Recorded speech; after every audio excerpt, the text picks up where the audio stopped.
Shalom, salam sejahtera untuk kita semuanya. Bapak Ibu, Saudara yang terkasih dalam Tuhan kita Yesus Kristus. Renungan kita pada hari ini yaitu terambil dari Yeremia pasal 17 ayatnya yang ke-19 hingga yang ke-27. Saya mengambil tema yaitu tentang janji kehidupan dan ketaatan. Nah, di dalam Yeremia pasal 17 ayat 19 hingga yang 27 ini menekankan pentingnya menguduskan hari Sabat dengan berhenti bekerja dan memuliakan Tuhan sebagai tanda ketaatan dan untuk menerima berkat-Nya. Bapak Ibu, Saudara yang terkasih, dalam Kristus, dalam kesibukan hidup kita sehari-hari, kita sering merasakan dikejar waktu. Setiap hari diisi dengan berbagai tugas dan tanggung jawab, dari pekerjaan, urusan rumah tangga, hingga berbagai kegiatan sosial kita. Tanpa kita sadari, kita seringkali mengabaikan satu hal yang penting yang Tuhan sediakan untuk kita, waktu istirahat dan persekutuan dengannya.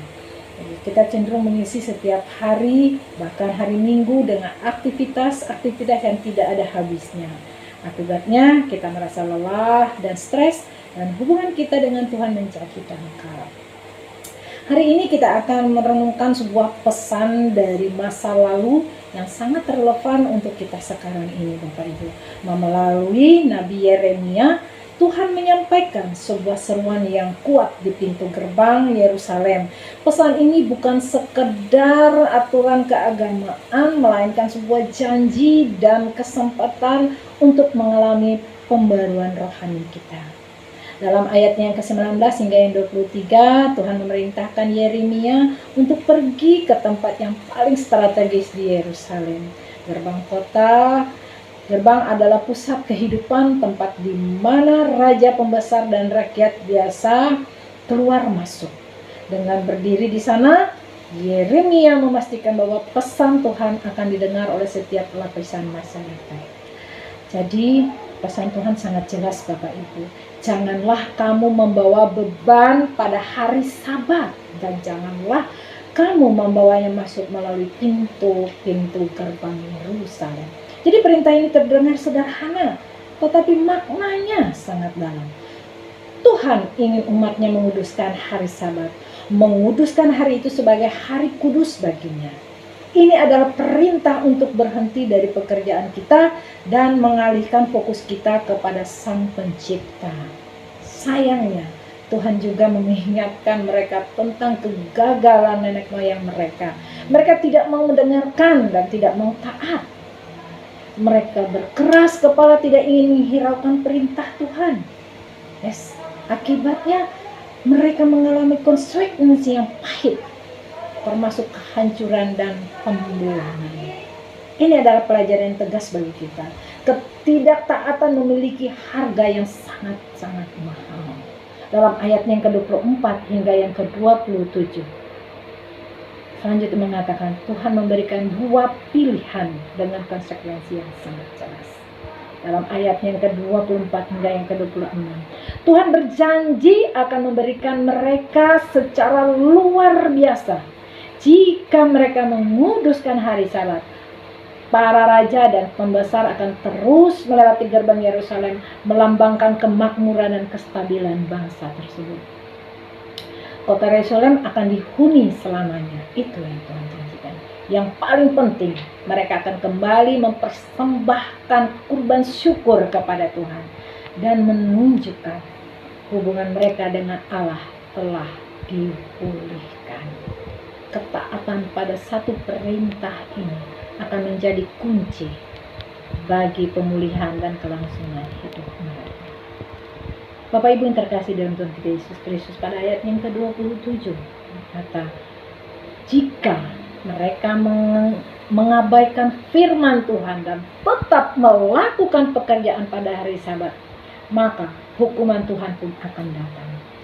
Tuhan akan membakar gerbang-gerbang Yerusalem, dan api itu akan melalap istana-istana mereka. Itu adalah gambaran kehancuran total. Hukuman ini bukan tanpa alasan, tetapi merupakan konsekuensi langsung dari pengabaian hari Tuhan. Mengabaikan Sabat sama dengan mengabaikan Allah. Saudara-saudari yang terkasih dalam Tuhan kita Yesus Kristus, pesan dari Yeremia ini bukanlah sekedar cerita sejarah. Ini adalah panggilan bagi kita hari ini. Sabat adalah tanda perjanjian antara kita dan Tuhan. Menguduskan Sabat adalah cara kita mengakui bahwa Tuhan adalah pencipta dan pemelihara kita, dan bahwa kita bergantung sepenuhnya padanya. Ketaatan terhadap perintah Tuhan, termasuk menguduskan Sabat, akan membawa berkat dan perlindungan bagi kita. Mari kita jadikan hari Minggu sebagai hari istimewa, hari di mana kita memprioritaskan Tuhan. Ini bukan tentang legalisme atau daftar aturan yang harus dipatuhi, tetapi tentang hubungan kasih dan ketaatan kita kepada Bapa kita di surga.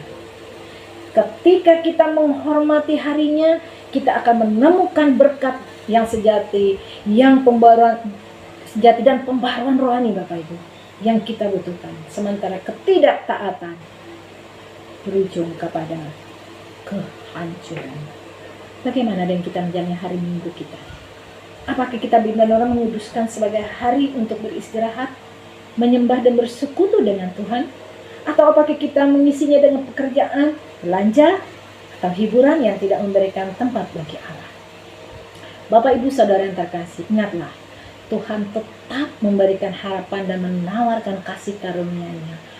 Bahkan ketika kita telah berdosa, kita dapat kembali kepadanya dan taat untuk mengalami pemulihan dan berkat-Nya. Amin. Mari kita berdoa. Allah yang kami kenal di dalam Yesus Kristus, Allah yang senantiasa mengasihi kami, terima kasih Tuhan untuk firman-Mu boleh mengingatkan kami Bapa, bahwa hari Minggu, hari Sabat-Mu, hari istirahat, bagi kami umat-Mu boleh memuji dan memuliakan nama-Mu Tuhan. Merupakan ucapan syukur dan terima kasih kami Tuhan. Sepanjang hari yang telah kami lewati, Tuhan senantiasa telah memberkati kami. Oleh karena itu Tuhan, kami pun Tuhan layak untuk memberikan pujian dan hormat kami kepada Bapa di surga. Terima kasih Tuhan atas firman-Mu kepada kami. Berkati setiap kami yang boleh mengerti akan kebenaran firman-Mu. Di dalam nama Yesus kami berdoa dan bersyukur. Haleluya. Amin.